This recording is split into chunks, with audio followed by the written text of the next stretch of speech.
Hi everyone, welcome to back Madhu mini vlogs. ಇವತ್ತು ನಾನು ಒಂದು ಉಪ್ಪಿಟ್ಟು ರೆಸಿಪಿನ ಶೇರ್ ಮಾಡುತ್ತೀನಿ. ಆಲ್ಮೋಸ್ಟ್ ಉಪ್ಪಿಟ್ಟು ಎಲ್ರಿಗೂ ಮಾಡುವಂಥದ್ದು ಗೊತ್ತಿರೋಂಥ ವಿಷಯ. ಬಟ್ ಇವತ್ತು ನಾನು ಸ್ವಲ್ಪ ಬೇರೆ ಥರ ಮಾಡತ್ತೀನಿ. ಆ ಬೇರೆ ಥರ ಮಾಡ್ತಿರೋದು ನಿಮಗೆ ಗೊತ್ತಿರ್ಬೋದು ಮೇ ಬಿ. ಸೊ ಸುಮ್ಮನೆ ಇಲ್ಲಿ ನಿಮ್ಮ ಜೊತೆ ಸ್ವಲ್ಪ ಶೇರ್ ಮಾಡ್ಕೊಂಡ್ರಾತಂತ ಹೇಳಿ ನಾನು ಇವತ್ತು ಇದನ್ನು ಶೇರ್ ಮಾಡ್ಕೊಳತ್ತೀನಿ. ಸೊ ಚಲೋ ನಡ್ರಿ, ಉಪ್ಪಿಟ್ಟನ್ನ ಇವತ್ತು ಹೆಂಗೆ ಬರ್ತೈತೆ ಅಂತ ನೋಡೋಮ. ಅಂದರೆ ಆಲ್ಮೋಸ್ಟ್ ಎಲ್ಲರೂ ಏನು ಮಾಡ್ತೀವಿ, ಉಪ್ಪಿಟ್ಟನ್ನ ಒಗ್ಗರಣೆ ಹಾಕ್ಕೊಂಡು ನೀರನ್ನ ಹಾಕ್ಕೊಂಡು ಕುದಿಯೋ ನೀರಿಗೆ ರವೆನ ಹಾಕೋತೀವಿ. ಆ ಥರ ಮಾಡ್ಕೋತೀವಿ. ಅಂದರೆ ರವೆನ ಮತ್ತೊಂದು ಕಡೆ ಹುರ್ಕೊಂಡು ಆಮೇಲೆ ಹಾಕ್ತೀವಿ. ಬಟ್ ಇವತ್ತು ನಾನು ಮಾಡ್ತಿರೋದು ಒಗ್ಗರಣೆ ಒಳಗೆ ರವೆನ ಹುರ್ಕೊಂಡು ಅದಕ್ಕೆ ಕುದಿ ನೀರು ಹಾಕ್ಕೊಂಡು ಮಾಡತ್ತೀನಿ. ಈ ಥರ ನಾನು ಹಿಂದೆಯನ್ನು ಮಾಡಿದ್ನಿ.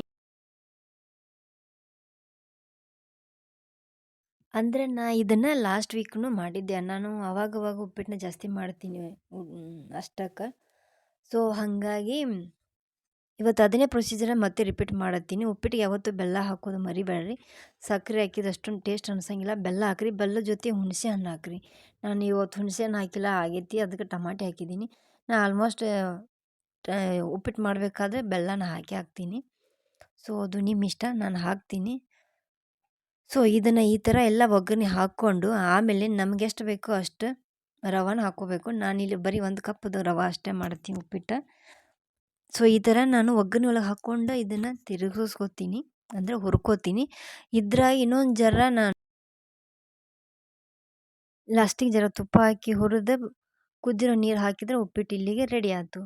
ಸೊ ಇದು ನಂದು ಇವತ್ತಿನ ವ್ಲಾಗ್ ಆಗಿತ್ತು. ಸೊ ಇಷ್ಟ ಆದರೆ ಪ್ಲೀಸ್ ಲೈಕ್ ಮಾಡಿರಿ, ಹಂಗೆ ಸಬ್ಸ್ಕ್ರೈಬ್ ಮಾಡಿರಿ. Thank you so much.